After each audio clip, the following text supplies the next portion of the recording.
Hello, everyone. It is finally here. Our final first round mock draft. Mock draft season is over. We have one more left in us here on Rich Sports Talk. Thank you so much for joining us on the program. If you are new to the channel and you want to make sure you don't miss any of our latest content, make sure to hit that like and subscribe button. Of course, every single year we go through all these mock drafts, including 7-rounders for the New York Jets, but we are also covering the league. So if you want to make sure you don't miss any of our content next year when the 2026 draft comes around, I promise you, with all the great quarterbacks next year and all the great storylines throughout the college football season next year, I guarantee you're not going to want to miss any of that. So make sure you hit that like and subscribe button down below. So we are here. The NFL draft is upon us, one of my favorite nights of the entire year because there are 32 picks, but 32 stories to be written. There is so many different ways that the NFL draft can be approached, and I have approached it in a very unique way. This is how I could see the NFL draft going. Again, this is my mock draft. This is a scenario that I can see happen. Now, again, this is a completely unique draft, unlike the 2024 draft where we knew what the first 3 picks were going to be: quarterback, quarterback, quarterback. We don't know what's going to happen in this one. There is a lot of fall and a lot of dominoes that will fall. But could there be an interesting trade up and an interesting fall in this draft? And who will be the team that will take Shedeur Sanders? All that and more is coming up right now. Let's get into it. The final mock draft for 2025. And the Tennessee Titans are on the clock. With the first pick in the 2025 NFL Draft, the Titans will select Cam Ward, the quarterback out of Miami. I think that this has been a pretty set pick for a long time. This has been a pick that many of us have seen coming down the board. So I'm not going to stay too long on this. I think it's pretty obvious. Ward's the best quarterback in this draft. Tennessee gets to restart the quarterback timeline with a new coach. So Cam Ward is the number 1 pick. Moving on to pick number 2, the Cleveland Browns could go quarterback, but I have them going with the best overall player in the draft, Travis Hunter. Now, this is an intriguing spot for Cleveland because don't forget they pick at the top of the 2nd round. Maybe they can address quarterback there. But here's the thing. Cleveland has a really good wide receiving room. So there's not a lot of pressure for Travis Hunter to initially be the number 1 receiver, but they also need cornerback help. So he fits into Cleveland, can make a big impact on the back end of that defense, but also can be a spot starting receiver, get probably 10 to 15 routes a game, and impact on the offensive side of the ball. He is the most dynamic player we've seen in a long time come out in the NFL draft. I have him go to 2. Really, the draft starts here. Pick number 3, the New York Giants are on the clock, and they have a lot of decisions to make, but I think they go safe here. They take the blue chip prospect, Abdul Carter, the edge from Penn State. They upgrade their pass rush, they upgrade their defense, and they get one of the safer picks in this entire NFL draft. Now, again, I do think this will mean that they will come up and get a quarterback. The question is, when will they do that, and who will it be for? But Abdul Carter comes in, makes an instant impact. This could be a player that can have 10 sacks in his rookie year alone. It also gives the Giants a little flexibility that people aren't really talking about. What do I mean by that? I have a little tease for you later in this video, Giant fans, so make sure you stick around. At number 4, with the 2 blue chips and Travis Hunter and Abdul Carter off the board, I have the New England Patriots selecting Armand Membu, the tackle out of Missouri. Now, there's been a lot of talk here that they could go with the tackle out of LSU, but here's the issue with that selection. As much as I do really like Will Campbell, the offensive tackle, he has historically short arms for the tackle position. I think he's going to have to be a better guard in this league, and I do think that that will be taken into account with some of these picks. So the Patriots want to build the offensive line. They had a sieve of an offensive line last year, and they have what they believe is a franchise quarterback. You do everything you can to protect their quarterback. Membu is a plug-and-play tackle from day one. This is a very simple pick, and for a guy like Mike Vrabel who wants to build through the trenches, this just makes too much sense. Number 5 could be our first surprise. I have number 5, Ashton Jeanty, the running back from Boise State, going to the Jaguars. This has gained a lot of steam right now. Maybe it's from the Patriot camp who are hoping to maybe do a gentleman's swap. What I could see happening in this draft very easily is the Patriots are there at 4 in this scenario. They like the tackles, but they want to get a couple more picks. The Raiders love Ashton Jeanty. Maybe this is a spot where they do a pick swap.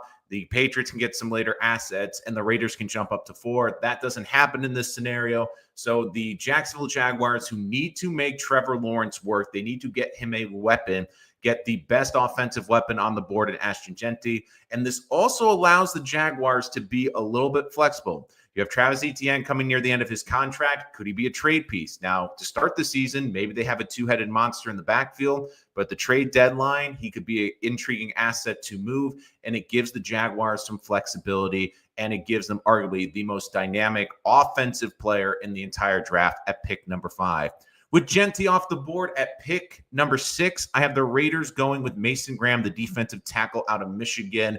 You put him on that defensive line with Max Crosby, and you look at this division. This division has great quarterback play. How do you stop great quarterback play? By putting that quarterback on their behinds. And you look at their front 4 right now, it's very good. You add Mason Graham, this could be one of the most dynamic fronts in the entire league. I could see the Raiders still going with a weapon here, but they improve their defense. They're able to get after Patrick Mahomes. They're able to get after Justin Herbert. You're looking at a division where you have 2 of the best quarterbacks in the league in this division. You have an up-and-coming Bo Nix. You need to get pressure on those quarterbacks, and Mason Graham will certainly help in the middle of that defense. At number 7, the Jets, I think, would want Armand Membu. Maybe we consider Mason Graham here at 7, but with both those options off the board, they improved the tight end room with Tyler Warren from Penn State. This is a guy that's going to help in the passing game, instantly become the Jets' number 2 receiving target, and also help in the running game. I could see the Jets being a little bit disappointed, but they still get one of the blue chip players in this prospect who's going to be in this draft. Warren's going to be a dynamic player. He's going to help instantly in the pass game and the run game and really improve a room that hasn't given the Jets a lot of production in recent years. So Tyler Warren is the pick at 7. At number 8, I have Jalen Walker, the linebacker from Georgia. The Panthers need help on the edge. He will instantly do that. A dynamic defender out of Georgia, can get to the quarterback, can be a versatile defender. I like this. And don't forget, the Panthers had one of the worst defenses in the National Football League. They get the best remaining defensive player on the board to help bolster their front 7. And pick number 9 is our first curveball of this NFL draft. At pick number 9, Shedeur Sanders is there. But the Saints with the 9th pick will select Jackson Dart, the quarterback out of Ole Miss. They have not made it. They've made it pretty clear, the Saints, that they love Jackson Dart. They love this kid. And don't forget, Kellen Moore needs a quarterback. And I'm kind of curious if, with the interviews and with all the news coming about Shedeur not doing great with the interviews and the testing, do they think Jackson Dart is a more coachable player? They need a long-term answer with Derek Carr's injury and with the Derek Carr contract. Jackson Dart, to me, has a little bit more upside, especially with the mobility that he brings to the table. I think the Saints will sit there at 9. Many will expect them to take Shedeur here, but I have the first curveball of the draft that Jackson Dart, the quarterback out of Ole Miss, will be going to the Saints. And I think it is more realistic than people think. Number 10, I have Kelvin Banks Jr., the tackle out of Texas, going to the Chicago Bears. Now, the interesting fact about this one is that when I look at the Bears, they did an unbelievable job upgrading their interior offensive line. Banks comes in, it plugs and plays at the right tackle or the left tackle position. They have a franchise quarterback. They have a ton of weapons on this offense. I don't think that there's a defensive player here that can maybe make a difference as much as Kelvin Banks Jr. And I will say this, I do think Kelvin Banks Jr. is going to go earlier than people think. He tests very well. He has a prototypical NFL body, and he's been a starting tackle at Texas for over 3 years. That is a very difficult thing to do. I think Banks will go higher than Campbell in this draft. I can easily see that scenario happen. At number 11, I have Shamar Stewart, the edge from Texas A&M, going to the San Francisco 49ers. Robert Saleh is the new defensive coordinator for the 49ers. He loves the athletic side. He loves the RAS scores. And Shamar Stewart's one of the best testing athletes in this draft. He's an explosive edge. I think this is a player that they look as a long-term developmental player, maybe not have to make an impact right away, but they're going to love the upside. They're going to bet on that upside. So Stewart, despite the lack of production in college, they're going to drool over the physical tools he brings to the table. So I had the 49ers at pick 11 going with Shemar Stewart, the defensive end out of Texas A&M. Now we are getting deep into the teens here for the NFL draft. Let's move on to pick number 12. And with the 12th pick in the draft, I have the Cowboys. Interestingly, you have an opportunity to bring Shedeur Sanders to Dallas. I think that this could be an easy spot where Jerry might pull the trigger. However, I have them going with Tet McMillan. They give Dak a big-time wide receiver on the outside. They give CeeDee Lamb a running mate and help this offense develop. I think Tet really is a good complement to CeeDee Lamb, a guy that can go above the rim, a good possession receiver, a good guy to move the ball on third down. I really like Tet McMillan. I know his speed limits his upside a little bit, but overall, a very good possession wide receiver. The next pick in the draft will be pick 13, and the Dolphins wait, and they get rewarded. They get Will Campbell, the offensive tackle of LSU. He projects better to be a guard, which is why he fell to this point. But luckily enough, the Dolphins will need a guard. They need to upgrade this offensive line. Campbell could play the tackle position, but he kicks inside to the guard position, so they get a great day one starter in Will Campbell and project to have a guard that can potentially be a Pro Bowl level guard on the interior of the offensive line. So the Dolphins will be very happy with that they get a dynamic offensive lineman, especially to protect Tua. Number 14, Colston Loveland, the tight end from Michigan, will go to the Colts. The Colts feel that they didn't get the tight end production from Brock Bowers. This is a slam dunk. I think this is one of those few picks in the draft that I almost feel like if Colston Loveland is there, it's a lock to the Colts. A guy that can win at the point of attack, a guy that can make a difference in the run game, but also a dynamic receiver. I could also see maybe the Chargers trying to come up to jump the Colts to get Loveland and reunite him with Harbaugh. But if Loveland is there with the Colts, they need a dynamic tight end. This would be basically a hand-in-a-glove fit, and I think it would be perfect. Number 15, the Falcons select Mike Green, the edge out of Marshall. He is a bullet off the edge, incredible athletic freak, and especially when you look at Jeff Ulbrich, the new DC for the Falcons, they want dynamic edge rushers. They want speed coming off the edge. This is a great pick here. Mike Green might be a player that goes earlier than people expect. I think there's so much upside with him, but here at 15, the Falcons get an incredible edge rusher to wreak havoc on the quarterback. Number 16, Mykel Williams, the edge from Georgia. I can see the Cardinals going wide receiver, potential corner here, but they get a dynamic edge who can play the run just as well as rush the passer here and make an impact on their defense. Number 17, I have Derek Harmon, the defensive tackle from Oregon, going to the Bengals. We understand that the Bengals need pass rushing situational help, and especially don't be surprised if Hendrickson with that contract dispute gets dealt on night 2. I think this helps them alleviate some of that pressure by getting an impact player on that defensive line. They still could potentially go edge, but they look at Harmon here, a great interior pass rusher that will help on that defensive line. And I do think you look at the edge position in this draft, I think the Bengals can maybe dip in the second round as well. I would not be surprised if the majority of the picks for the Bengals will be on the defensive side, especially with how much they've invested on the offensive side of the ball. Number 18, a lot of different ways, especially in the offensive line, the Seahawks can go, but I have Tyler Booker, the offensive guard from Alabama. He's a stalwart guard, plug and play right away, helps on that interior offensive line. Seattle, we know historically, loves to control the time of possession and run the football. I think they need a big attitude adjustment in the interior. Booker comes in. He's probably the best guard in this draft, and they get him at 18, so they get incredible value there. So I have Booker going to pick 18 to the Seattle Seahawks. Will Johnson has been a big faller, and the Buccaneers will take advantage at pick 19. Johnson, of course, struggled with his tape this past season. If this draft was a year ago, he might have even been considered a top 5 or 6 pick, but unfortunately that tape will drop him a little bit, but he's able to go to Tampa Bay and make a big impact on the back end where they are trying to upgrade the back four of that defense. He will be a day one starter, and it might not be long until he is Tampa's number 1 corner. And our first trade, we have a trade here, pick 20, ladies and gentlemen, and it is a doozy. With Shedeur Sanders dropping, the Giants will pull off a blockbuster.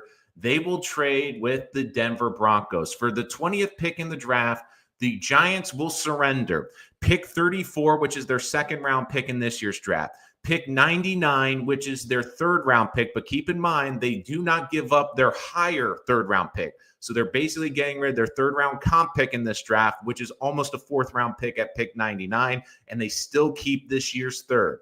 They will also trade a future second round pick in 2026 and a fifth rounder or compensatory pick on day 3 in 2026 to go up and get Shedeur Sanders at pick 20. So they jump the Pittsburgh Steelers to get the quarterback that they would like. They look at the value of getting Shedeur here. I don't think they were comfortable taking him in the top 5. But at the pick number 20, they see the value. They also are under a lot of pressure. Keep in mind, this is an organization that has basically told this coaching staff and this front office that they need to see a difference. And they need to be in a better position at the end of the 2025 season. I think the Giants get a little bit desperate here. They trade a future second-round pick, but this regime's looking at it going, we might not be here in 2026 if we do not get the quarterback. And this, to me, is a great opportunity. They know the Steelers want a quarterback. They know the Steelers need a quarterback. The Broncos stash a bunch of picks. They get a key asset in the 2026 draft with the second-round pick. And they're also in good striking range at 34 if they want to come back into the first round if a running back drops, or if they just want to take the highest-rated running back at the top of the second round, they can certainly do that. So this pays off for both teams. But the Giants end up with the Shedeur Sanders sweepstakes. They take him home. And look, maybe I'm a bit selfish with the New York Giants. Maybe I'm just hoping that this happens because this would be delicious drama for the NFL. Could you imagine if the Giants don't play well this year, they move on from this regime, they have Deion Sanders' son, and Deion Sanders potentially comes in to coach the New York Giants? Could you just imagine the storylines, the potential that next year we could be looking at Deion Sanders and his son going to play the Dallas Cowboys? And keep in mind, Dallas also had the chance to draft him with the 12th pick. There are just so many juicy storylines. So maybe I'm being selfish, but I would love to see this happen. At pick number 21, with the quarterbacks off the board, I think the Steelers then pivot to going all in on Aaron Rodgers. Even though they still could draft a quarterback here, I think that they are patient. They get the best running back on the board at Omarion Hampton out of North Carolina. He is a home run hitting running back. He is someone that can take it to the house any other time. And in any other draft, you can make the case he would be the number 1 running back, but he's just in a class with Ashton Jeanty, which makes it incredibly difficult. But the Steelers replace their running game. They get a dynamic weapon. And it's also another selling point to Aaron Rodgers to come play for the Steelers that they have a dynamic running back to hand the ball off to. Number 22, Matthew Golden from Texas will go to the Chargers. The Chargers last year built up that offensive line. Now they get a dynamic weapon for their quarterback, a weapon that can stretch the field, a burner on that fast turf, especially in Los Angeles. This is a dynamic player that will be an instant impact and be a key weapon in Justin Herbert's arsenal. Now let's get to the back end of the first round, starting with pick number 23. I have Jahdae Barron, the cornerback from Texas, going to the Green Bay Packers, who need help in their secondary. I think he will be a nice plug-and-play player right away. The Packers back into the defense needs a key upgrade. They get a dynamic corner and one of the best in this entire draft. Malachi Starks, the safety from Georgia, will go pick 24 to the Minnesota Vikings, a versatile defender who can play multiple positions. The Vikings, of course, have gone a little bit old and long in the tooth in the safety position. This will be an instant upgrade in the back end for them and will be a key piece to help revitalize this defense. The Texans, of course, need offensive line help. They will get that in Josh Simmons, the offensive tackle out of Ohio State. Simmons, again, had a bit of an injury this year. If the medical's clear, he could be a plug-and-play tackle either on the right or the left side. The Texans are desperate for offensive linemen. I think that they will pick the best available tackle on the board whenever they can. But Simmons falling them at 25, they feel they get great value, and they get a starting player. The Rams at pick number 26, I have them going with Jihad Campbell, the linebacker out of Alabama. They need to upgrade the speed on that defense, and this is a guy that can move all over the field, can come off the edge, can come up the middle, can play the run. He's a dynamic player at 26. I would not put it past the Rams to maybe look at a little offensive line help, maybe a little bit of edge help, but Jihad Campbell is a good fit to help that linebacking core with the Rams. At number 27, I have Gray Zabel, the offensive guard from North Dakota State. This is a player that can play all over the offensive line, plays multiple positions. The interior of this offensive line for the Ravens needs significant help. This is a guy that I really love. I think a lot of people, when you watch the tape, when you watch the Senior Bowl, this is a dynamic guard that can get up the field and make a big difference. And when you look at the Ravens, they want to control the clock. They want to run the football. They have great running personnel. You want to upgrade this offensive line so that that personnel can make a big difference. At pick 28, the Lions will select James Pierce Jr., the edge from Tennessee. Reminds me a lot of Will McDonald out of Iowa State, who the Jets drafted 2 years ago. A bit smaller, but a bullet off the edge. And when you look at Aiden Hutchinson coming off that significant injury, you want to give him some time. I don't think the Lions will not want to have more pass rush. Don't forget, they lost their defensive coordinator. They might have to be a little bit more bland on the defensive side of the ball and win with matchups. James Pierce is a valuable tool and I think a very good situational pass rusher that will be dynamic. And when you look at the Lions and the way they run the football, they are going to be in leads a lot of the times. This gives them another key pass rusher, especially in the fourth quarter, trying to close out games. That could be a huge difference maker. Washington at 29. Now, between 29, 30, 31, 32, I could see these being popular picks, especially if someone loves one of these quarterbacks to come up to get the fifth-year option. I don't have that happening in this mock draft, but do not be surprised if any of these next four teams trade out of the first round. But sticking with pick 29, Washington, I have them picking Emeka Egbuka from the wide receiver from Ohio State. Now, Emeka Egbuka, I really like. Great tactician with route runner, able to create separation, dynamic route runner. I think he would be a nice piece. Look, Washington finally has a quarterback. You give him another weapon, give him another dynamic weapon in this offense, and you get a great wide receiver who instantly will be the number 2 wide receiver on Washington. This, to me, is a great value pick for Washington. Number 30, the Buffalo Bills. I have them selecting my favorite name in the draft. That is Walter Nolan, the defensive tackle out of Ole Miss. This is a dynamic player on the interior, can get up the field. And when you look at the Bills, they have a lot of needs, but the defensive line really needs to be upgraded. And when you look at the teams they're going to be going up against, and if the Bills want to make that push for the Super Bowl, they're going to have to create havoc, especially when they're playing some of these great quarterbacks in the postseason. Nolan is one of my favorite players in this draft, not just because of the name, but I do think that this is a dynamic player that will instantly bring a great pass rushing threat and someone that can stop the run for the Buffalo Bills. 31, I have Nick Emery, the safety from South Carolina. Now, with the Chiefs, I could see them going D-line. I could see them going O-line. But you look at the value here. They get one of the best safeties still on the board here.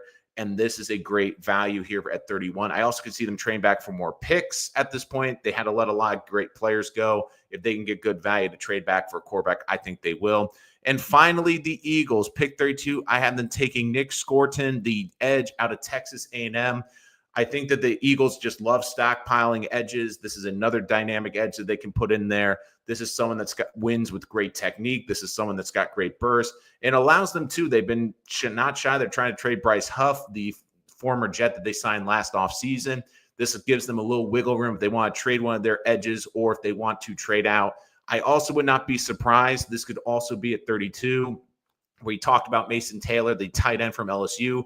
This might be a little bit early for him, but don't forget, this is a team that might be moving on from Dallas Goedert. So the tight end position could also be a target for the Philadelphia Eagles. So that is it. That is our final mock draft for 2025. If you want to make your comments and your thoughts on the pick, make sure to jump into those comments section. Use the super chat feature to jump to the front of the line. What picks did you like? What picks were a surprise? Did you enjoy who your team selected, or do you have something in mind? Let us know in the comments. If you want to jump to the front of the line or you just want to make a donation to the page, make sure to use that super chat feature to jump to the front of the line. And if you're joining us, of course, after the live stream, you can always comment on the videos. I will make sure to reach out in the comments below. But that is our final mock draft, all 32 teams, and including one huge trade for Shedeur Sanders at pick number 20. Here we go. Cayuga Lake Jet fan is on the clock. Rich, second round OT for Jets, Connerly, Easterly. I don't think they will be there. I think there's going to be a run. If you want to see my latest Jets mock draft, the full 7-rounder, go check that out. I made that for Monday. I do have them taking a tackle in the second round, but it is not either of those players. So if you're curious, go check that out and make sure to give us a like and comment on the video as well. But look, I think this is going to be an intriguing draft. I think the biggest storylines are going to be where Shedeur Sanders goes. Yep, you nailed it, Cayuga. Great job. So really good job. I guess that was a quick view of that video, so I appreciate it. But I do think with this NFL draft, it will be very intriguing because I do think Shedeur is going to fall.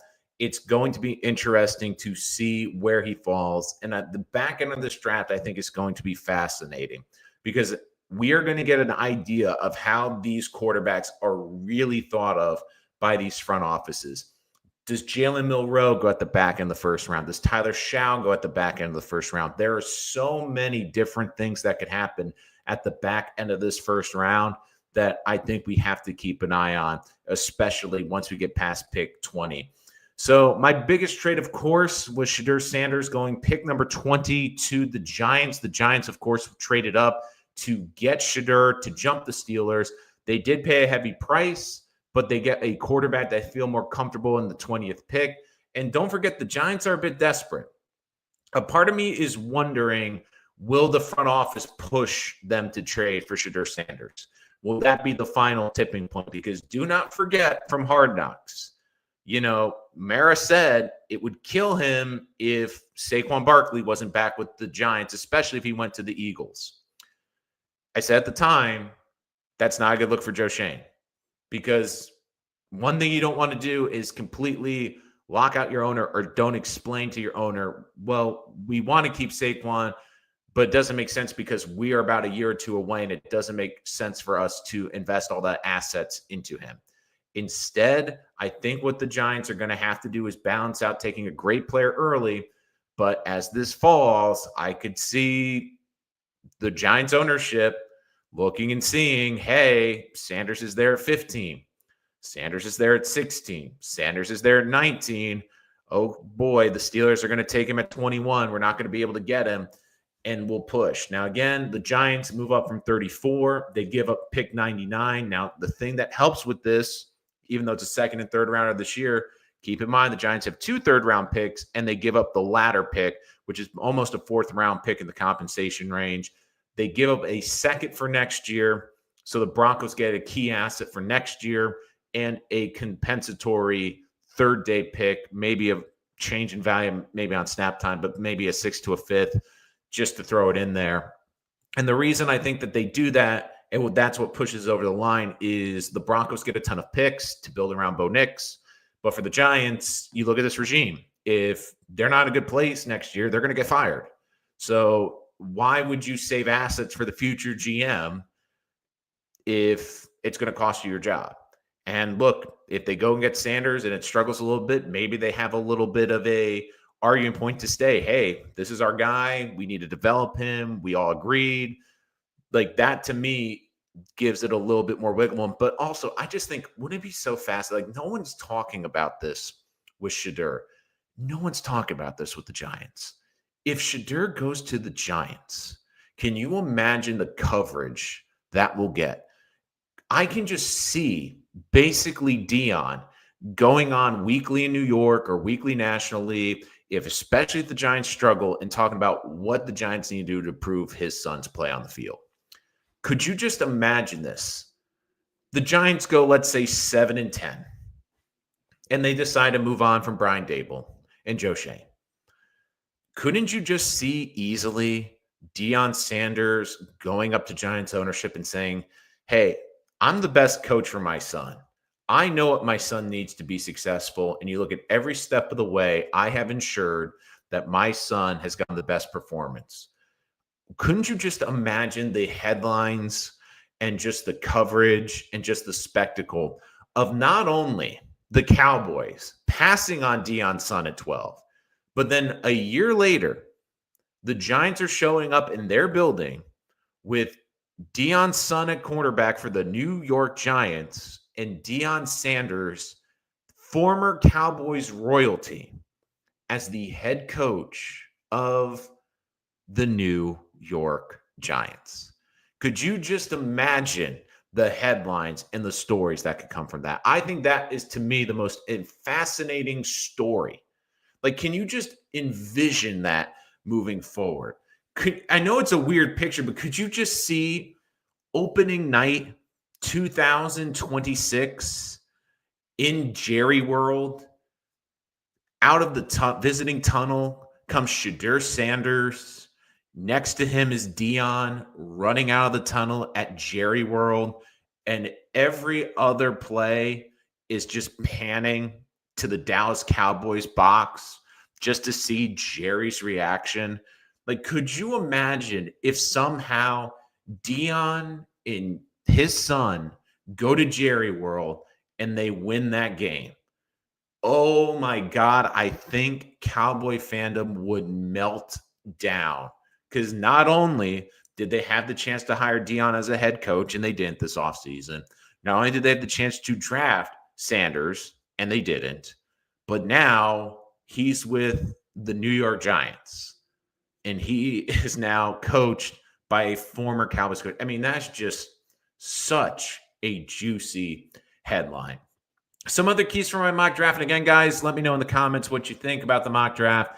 Let me know your thoughts on certain players. I think a couple of keys in this draft are certain players I think are going to go higher than expected. I think Kelvin Banks Jr., the tackle out of Texas, is going to go higher than people expect. And I also think there's going to be a drop. If Campbell doesn't go to the Patriots at pick 4, I do think there's going to be a bit of a drop, because you have to keep in mind when you're projecting offensive line, you're projecting long-term. And measurables do matter. Wingspan does matter for a tackle. And when you look at Campbell, he doesn't just have a short wingspan. He has a historically short wingspan for the tackle position.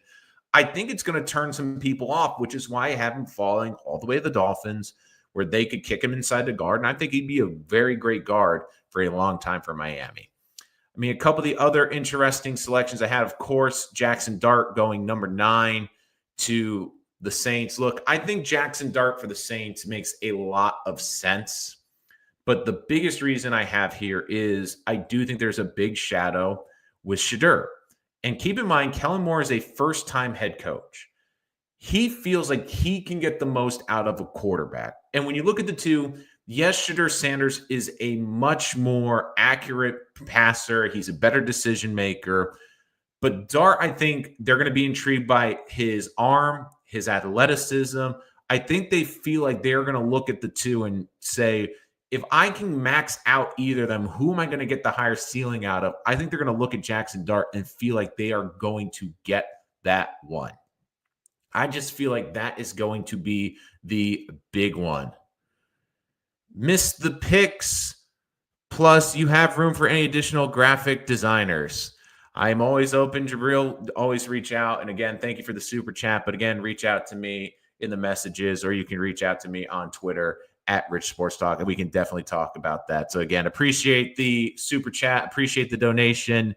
But again, also, I'm always looking to improve the channel in any way that I possibly can. So again, Jabril, thank you for missing out. Any picks that you are interested in, Jabril? Bolts pick. Okay. We got a Chargers fan. So with the Chargers at pick 22, I have them going with Matthew Golden, the wide receiver out of Texas. Last year, of course, we know they upgraded the offensive line. But this year, I have the Bolts adding a dynamic receiver, someone that's going to instantly make an impact for Justin Herbert. And I do think that that wide receiver room last year was lacking just a little bit of punch. They didn't have that explosive outside wide receiver. And to me, that will be a intriguing player there. Matthew Golden I could even see Golden going in the teens, but the way my board fell, I have him at 22. I think that last year They've got a great player. Now, I don't think there's any envy of the wide receivers. They passed on it, but they passed on wide receiver last year. I think they make up for it this year with that pick. So again, I have Matthew Golden, the wide receiver from Texas, going to your Chargers. Where are you going at 55? I only did the first round, to be honest with you.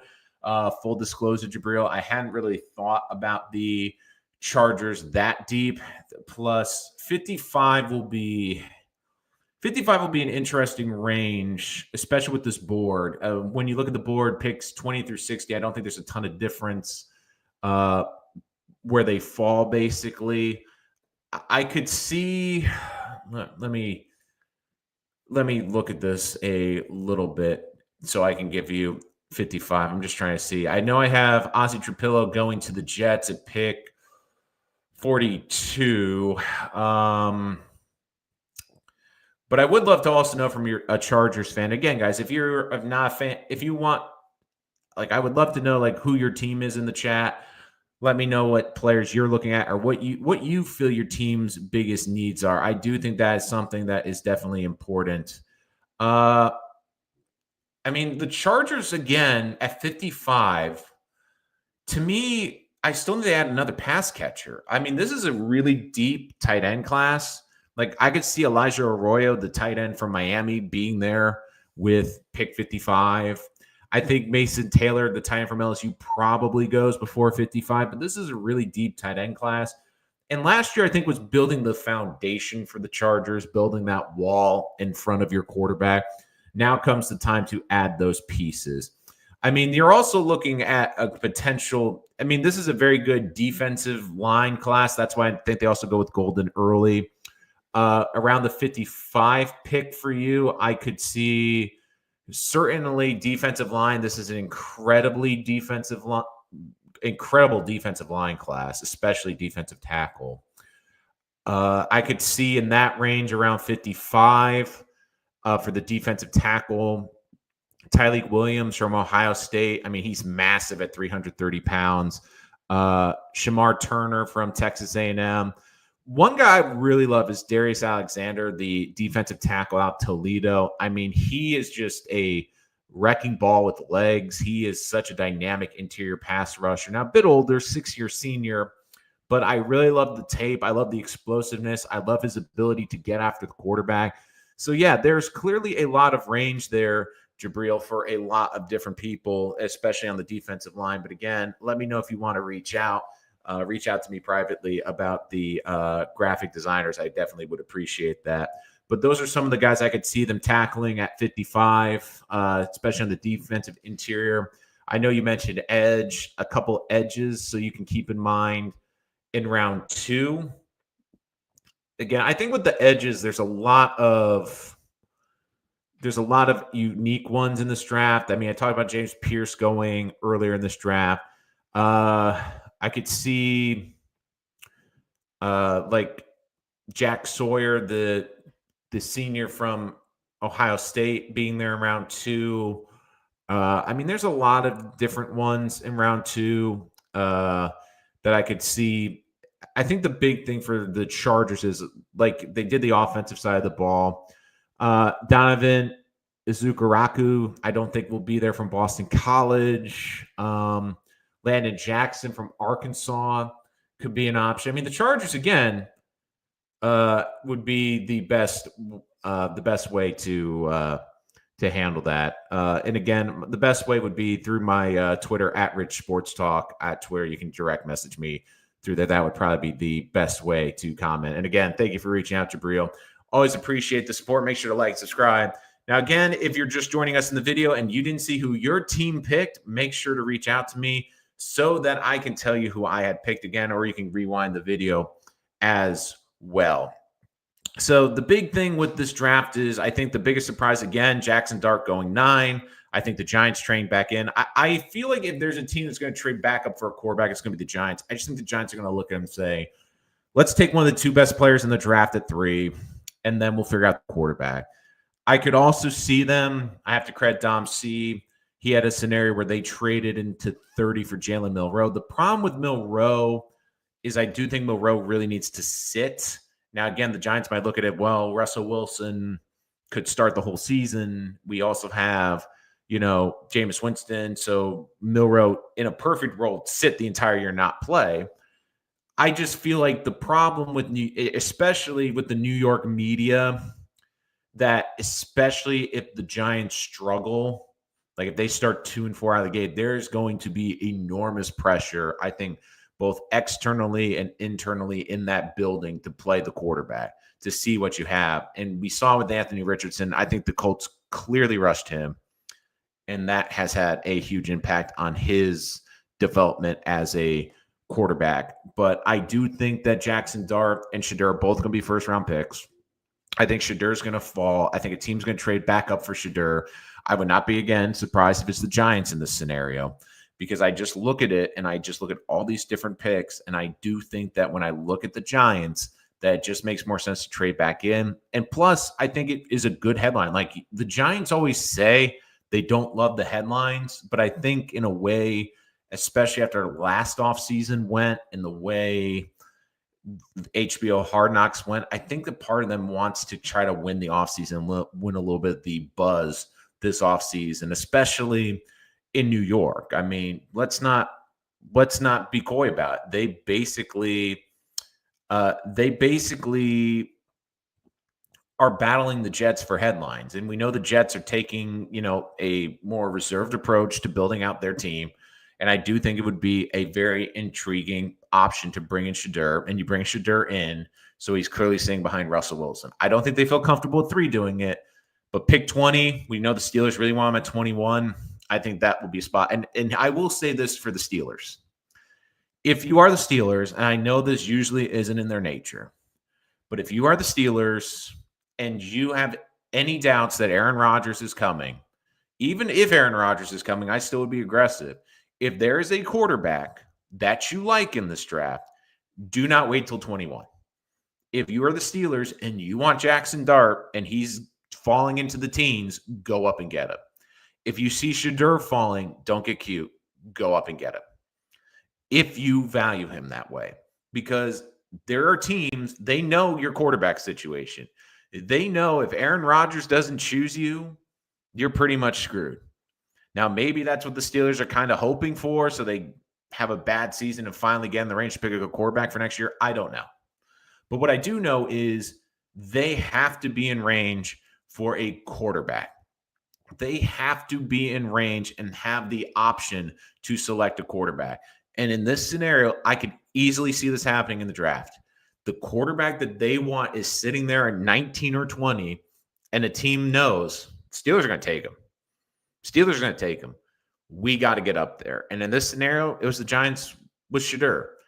And they looked at the Broncos. And I will say this, the Broncos could be a very interesting place, because the Broncos have a golden ticket potentially for a draft trade, because they know, and the one thing in the draft is you do not want to have if you're a team, you don't want to be desperate. And if you're the Broncos, you look at the Steelers and you know that they are desperate for a quarterback, and a team calls up and says, hey, we want a quarterback, they will do it. They might even take a little bit less, because keep in mind, who are the Denver Broncos? They were a playoff team last year. They were a wild card team. They're probably realistically not competing for a division with Kansas City or Chargers, but I do think they're one of the top 7 teams in the AFC. Who's their direct competition in the wild card race? Pittsburgh Steelers. So why would you help the Steelers, a team you might be fighting for to get into that 6th or 7th wild card spot? Why would you help them out and give them the quarterback they've been looking for? Why would you do that? If anything, you might be helping yourself, because you look at it and you go, well, if we make this trade, not only do we get better because we get draft capital, but we also hurt a team that we're directly competing with. Because let's play this scenario. If Shedeur isn't with the Steelers and Aaron Rodgers decides to go into August with this holdout, and you're the Steelers, you're going, we're in trouble.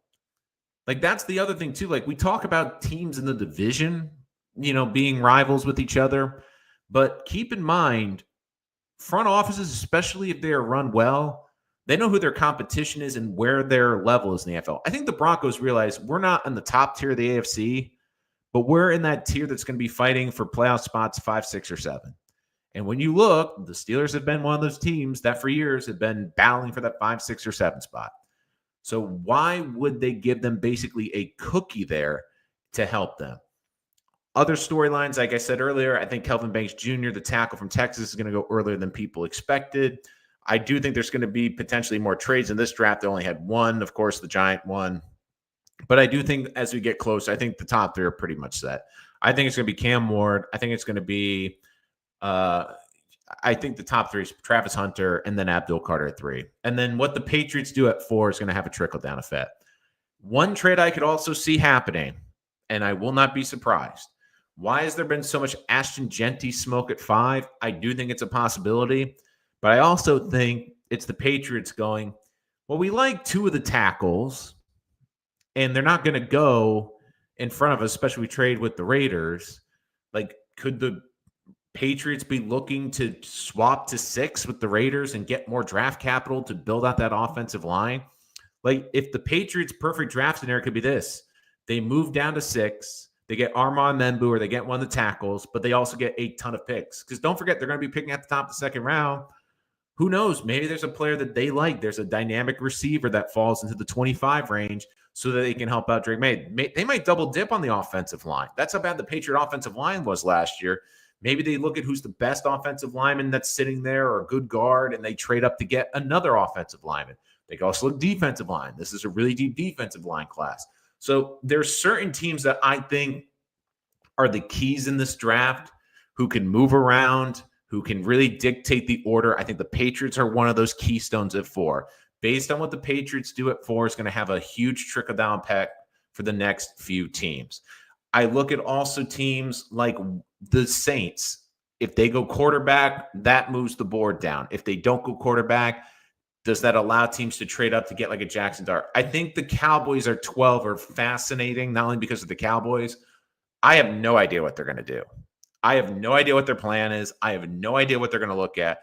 They could just stun us all and take Shedeur at 12 or a quarterback at 12 and just – I would not be surprised. To be frank, whatever Dallas does, I will not be surprised because I have no idea what they're doing. I have no idea what their plan is.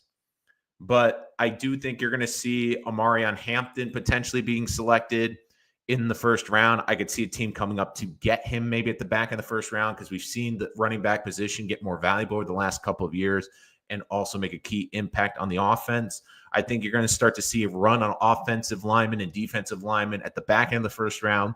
And my keys also, 29, 30, 31, 32. Washington at 29, Buffalo at 30, Kansas City at 31, and the Eagles at 32. I could easily see them trading out, getting more picks, and a team coming up to get a quarterback to ensure that they get a 5th-year option. Again, guys, reach out to us in the comments below. This is the final call for calls. If you have any ideas of who you want to talk about, any prospects you want to talk about, what your team did, who you want your team to have, this will be your final chance for questions right now. So again, guys, get those final questions in right now if you want to get on the air. And again, use that super chat to jump to the front of the line and to make sure that basically you are, or if you just want to make a donation to the channel, we always appreciate the donations. But again, just doing the final round right now. Anyone want to jump in to get in here for the final thoughts on the 2025 draft? Now, Jet fans, we're going to have a lot of coverage of the draft. We will go live when the Jets make their first pick on Thursday night. We'll break down the pick, what it means going into night 2. Then night 2 will be coming on right after the last pick in round number 3. Hopefully it's pick number 75 or 73, I believe it is. And then we will discuss potential players for day 3. At the end of day 3, we'll come on again. We'll recap the whole draft and, of course, look forward to the undrafted period. But again, guys, that is our final 2025 NFL mock draft. Make sure to like and subscribe, especially because next year we're doing it all over again. And I know you're not going to want to miss any of this great NFL mock draft content or any content related to the NFL draft. So give us a like, give us a subscribe so you don't miss any of the latest content. And again, guys, thank you so much for joining us here today. Always appreciate the love and support. And again, looking forward to what will be one of the best nights of the year, the 2025 NFL Draft in Green Bay. Thanks for joining us. We will see you next time.